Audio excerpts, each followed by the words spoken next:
မျိုးသားစုစုပေါင်း3ယောက်ကမလေးရတယောက်အဲ့တော့ကျမသူ့ကိုယ်လုံးလေးကိုနောက်ကနေကြည့်လိုက်တော့တကယ်ကို sexy ဖြစ်တယ်ပေါ့သူဝတ်ထားတယ်ဆိုတော့ကျမကလည်းသူ့ကိုကြည့်နေနေသူ့ဘေးနားနေဖြတ်သွားလိုက်တဲ့အချိန်မှာသူတို့ပြောလိုက်တဲ့စကားကြီးကအားလဲဆိုတော့ကျမကနားကြီးတာမှလေတက်ကပွားတာပေါ့နော်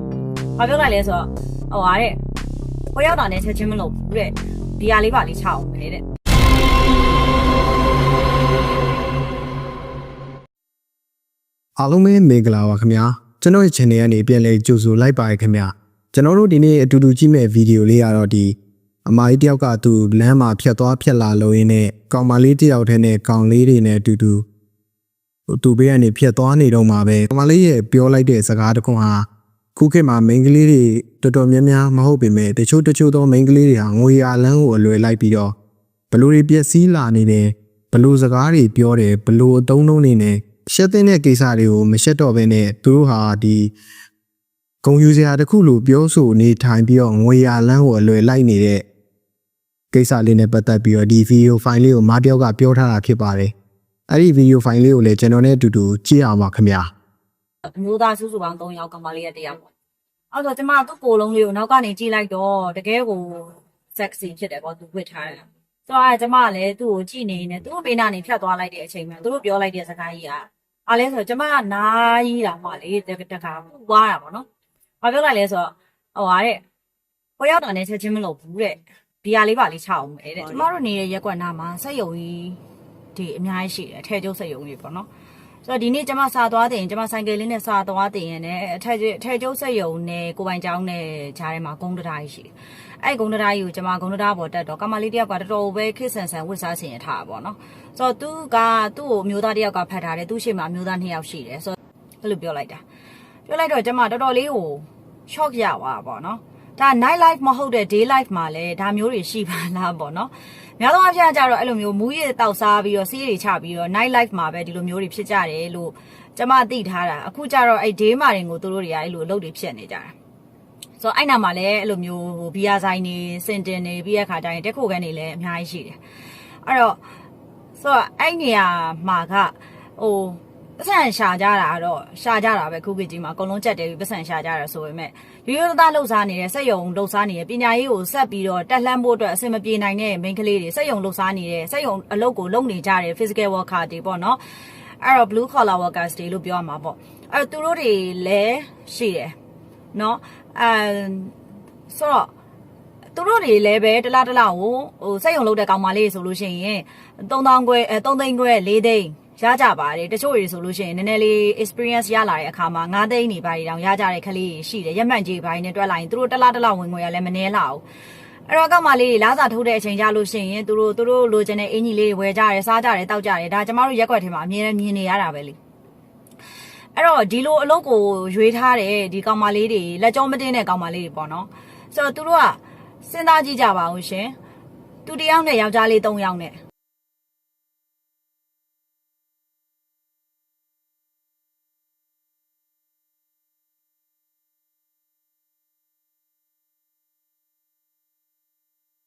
ဒီလိုအလုပ်ကိုလှုပ်ရှားတဲ့မိန်းကလေးတွေတော်တော်များများလည်းငွေကိုအလွယ်တကူနဲ့ရတယ်သူတို့ခန္ဓာကိုယ်နဲ့သူတို့အချက်နဲ့သူတို့ဘဝကိုတန်ဖိုးမထားတော့ဘူးပြီးကြတော့ဒီလိုမိန်းကလေးတွေဟာလည်းဒီကောင်းစားခြင်းနဲ့ကောင်းသုံးခြင်းနဲ့အဝတ်စားဆိုလဲလှပလေးခင်မိတာတွေဒီသုံးဖြုံးပြီးတော့ဘဝကိုဖျက်ဆီးခြင်းနဲ့ဒါပေမဲ့သူတို့ရဲ့ပညာရည်ချင်းတော်၎င်းသူတို့ရဲ့မိသားစုတော်၎င်းက background လည်းမရှိဒီလို night light တွေထဲမှာသွားပြီးဖြတ်တန်းပြီးရဲ့နောက်မှာအများစုကတော့ဒီမကောင်းတဲ့အလုပ်ကိုလှုပ်ရှားတဲ့အပိုင်းကိုရောက်သွားတာပေါ့နော်ဒီမာကြီးပြောတဲ့ခါကတော့ကျွန်တော်တို့လည်းတိတ်ပြီးတော့မတွေ့ဘူးဒါပေမဲ့ဒါကြီးကပို့ပြီးတော့တောင်ဆိုးွားတယ်လို့ခံစားရပါတယ်ပြီးတော့ဒီလိုမိန်းကလေးတယောက်ကိုယောက်ျားလေး3ယောက်ကဒီလိုတွေပြုမှုဆက်ဆံတာတွေဟာလည်းဒီယောက်ျားကောင်းတယောက်အနေနဲ့ဆိုရင်တော့ဒါမျိုးတွေကတော်တော်ကိုအောက်တန်းကျပြီးတော့ရှက်စရာကောင်းတဲ့အလုပ်တွေပါဟိုဘလို့မှလည်းလူပတ်ဝင်ခြင်းမှာလက်တင်မခံနိုင်လောက်အောင်ဆိုးွားတဲ့လုပ်ရက်တွေလို့လည်းကျွန်တော်မြင်မိပါတယ်ပြီးကြတော့ဒီလိုကိစ္စတွေဒီလိုတွေလုပ်ပြီးတော့ဒီလိုလူတွေဟာသူတို့နဲ့ဆက်ဆံပြီးဒီလိုတွေရှုပ်ထားတဲ့ဇက်ရှုပ်တွေကနေတဆင်သူတို့တွေကကိုစီရေးစားရထားကြမယ်သားပြိုသမီးပြိုတွေနဲ့ပတ်သက်ကြမယ်ဒီလိုတွေလုပ်ကြမယ်ဆိုရင်ဒီလိုကာလာသားယောဂါတွေဒီ AIDS လို့ခေါ်တဲ့ယောဂါတွေဒီလိုကုသယောဂါတွေကပြန်ပွားလာနိုင်ခြေအများကြီးရှိတယ်ခုနောက်ပိုင်းမှာအဲဒါကြောင့်မို့လဲဒီမိန်းကလေးတွေရောယောက်ျားလေးတွေရောကိုပတ်သက်တဲ့အမျိုးသမီးတွေကိုပတ်သက်တဲ့အမျိုးသားတွေကိုယ့်ရဲ့ရည်စားတွေထားတော့မယ်ဆိုရင်လေတတိထားပြီးတော့ကြီးစားထားဖို့ပတ်သက်ချဖို့ပို့ပြီးတော့တိုက်တွန်းလိုက်ပါတယ်ဒါတွေကလည်းနောက်တစ်ချိန်မှာပို့ပြီးတော့အန္တရာယ်များလာနိုင်ခြေရှိတဲ့အဖြစ်အပျက်တွေလို့လည်းထင်မိပါတယ်ပြီးအဲ့ဒီယောက်ျားလေးတွေကလည်းအကုန်လုံးကဟိုဇရိုက်အရန်ကြတဲ့အဲ့လိုပုံစံမျိုးတွေဆိုတော့ဒီကောင်မလေးကိုတွေးပြီးတော့ကျမလေးပတ်စံရှာကြတာချင်းတူတူဟဲလို့တော်တော်လေးကိုပေါ့နော်ဟိုစဉ်းစားကြဖို့ဘေးနားမှာရှိတယ်ပေါ့နော်ကိုလက်ဘေးနားမှာကိုရဲ့ဒီပတ်ဝန်းကျင်ဘေးနားမှာရှိတဲ့ကလေးမလေးကိုလည်းတက်နိုင်တဲ့လောက်ဆွဲခေါ်ပြီးတော့အတိအမြင်တွေရောပေးတာပဲပတ်စံဆိုတာလွယ်လွယ်နဲ့ရှာလို့မရကြအောင်လမ်းမရောက်တဲ့ကြောင်းပတ်စံကိုလွယ်လွယ်နဲ့ဟိုရှာလိုက်ရတဲ့ပတ်စံလည်းလွယ်လွယ်နဲ့ပြန်ကုန်ကြောင်းအဲ့လိုမျိုးတွေပေါ့နော်ပြောဖြစ်ပါတယ်ကျမကတော့လေတော်တော်ဆိုးပါတယ်ဗီဒီယိုလေးကတော့ဒီလောက်ပါပဲခုနပြောခဲ့သလိုပဲပေါ့နော်အပျော်ပြက်ပတ်သက်ပြီးတော့ရှုပ်နေတဲ့ဇလန်းတွေမကြောက်မနာတာ